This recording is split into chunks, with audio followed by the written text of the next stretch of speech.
instantly dying. David is crying and clinging to Emily's body.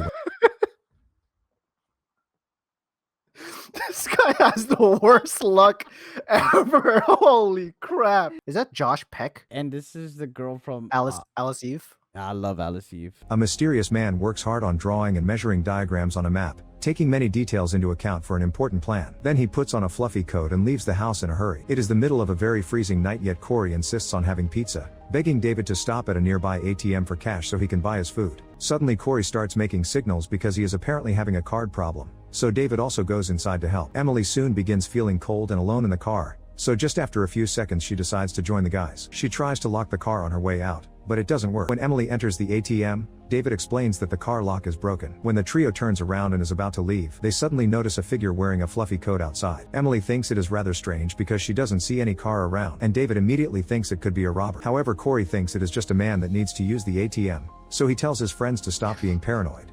When Corey opens the door and takes a step out, the man walks forward, scaring Corey into going back inside. Then Corey shouts out. The ATM is like in a weird place too. It's like by itself in a parking lot or something. Yeah, everything is so set up for failure for them right now. Yeah. Well, first of all, you have Josh Peck in your crew. You know he's gonna die. If one of these three dies, it's Josh Peck for sure. The guy just stands there in the dark, looking creepily at the three of them without moving a single muscle. Suddenly, a dog walker appears behind the mysterious man, who immediately turns around and rushes to the newcomer, grabbing his head to smash it and kill him. Oh my gosh. Terrified, the trio wants to call 911, but they realize that David's phone is charging in the car and Emily left hers in her purse, which is also in the car. Outside, the man continues to stand there. At that moment, the mysterious guy approaches David's car and takes out a toolbox, then goes to the back of the booth. Suddenly the trio begins hearing noises and the power goes out for just a second. Yeah, just go to the car When it comes back, you know what I mean? Like, you're ahead of him. the temperature begins to drop and they realize the man has used the toolkit to break the ATM's heater. It seems the guy wants them to die slowly instead of attacking them like he did with the dog walker. Then David comes out, showing he means no harm, and throws the envelope toward the man, begging him to let them go. When the man picks up the envelope, David takes the chance and immediately runs to his car. As the mysterious man comes after him, David attempts to start the car, only to discover the wires have been cut. Next he picks up Emily's phone and dials 911, but at that moment the man strikes the window, dragging David out of the car. A struggle ensues between both men, causing David to accidentally drop the phone in the process. Next, Emily uses her lipstick to write help on the door while the guys finally make a hole in the wall, but the alarm still doesn't ring. They can open the door, right? Because the guy can run, but they're carving out a hole so they could get out from the back. It's like the worst Alcatraz ever again. As if the guy isn't seeing what they're doing. Suddenly a car with a security guard sees Emily's message and drives over to investigate. As the guard approaches the booth, the trio tries to warn him about the killer and beg him to call the police. Unfortunately, the guard barely can take 2 steps before the mysterious man appears next to him and beats him to death with a tire iron. Losing all hope, Emily sits in a corner of the booth in a clear depressed mood. At that moment, the man enters the booth, so David and Corey immediately begin to fight him before he can hurt them. The 3 men fall to the floor in a fierce struggle, and David suddenly sees some wire hanging from the ATM, which he grabs and uses to strangle the mysterious man while Corey holds him down. Afterward they are disturbed by the fact they had to kill to survive, but suddenly they notice something outside. The mysterious man is still there watching them. What is going on here? A guy who's wearing the exact same coat walked in and he's trying to get money out of this. Yo, these guys just respawned outside, guy. Yeah. Exact same outfit too. They look down, the guy's gone. The trio checks the wallet they find in the body's pockets and discovers it is just a worker with a family that had wanted to use the ATM and happened to be wearing the same jacket as the killer, which makes them feel even worse. And a frustrated Corey ends up storming out to escape alone, ignoring his friends' pleas to stay. After taking a few steps, Corey trips over a wire the man has set up, and the guy immediately comes to stab Corey with a screwdriver. How is this guy making booby traps outside without these guys knowing? Like, there's clearly a clear, like, partisan, whatever we're calling it, to see outside and inside. How do you not see? You didn't see him taking the tripwire from. There's no cars there. He had to take it from where is that even connected to? Like one end of the parking lot, all the way to the other end. This guy's the old Macaulay Culkin guy when he's going out for revenge. Imagine it's Macaulay.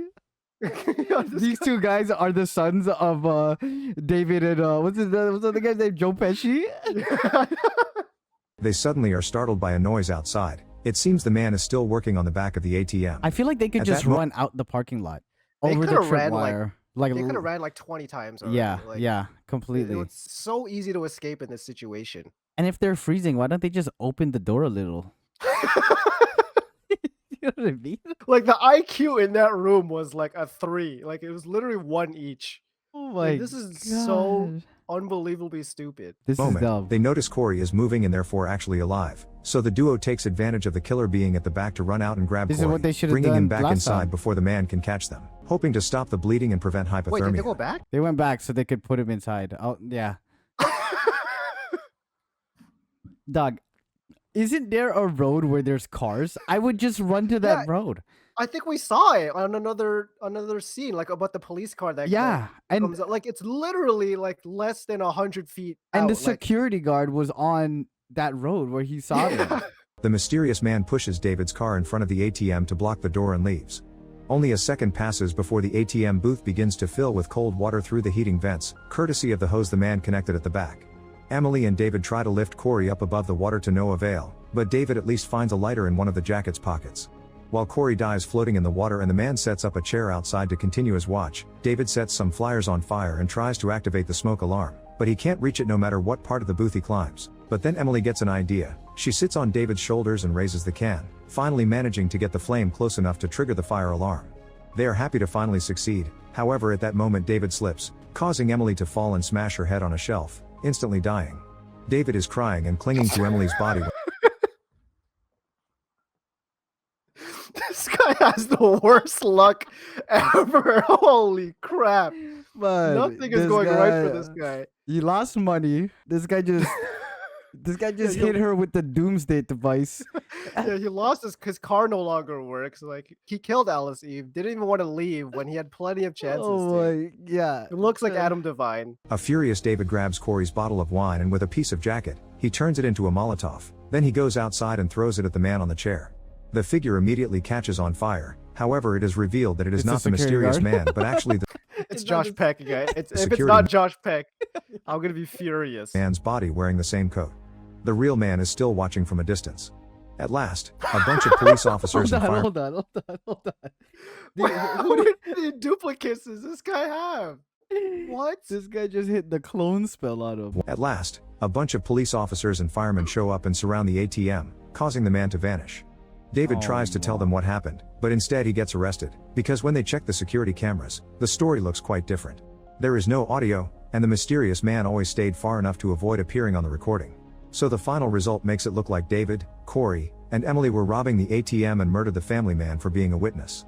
It also makes it look like David murdered his 2 friends. While the police take David away, he sees the mysterious man hanging among the curious crowd. Sometime later, the mysterious man returns to his room to make a new plan.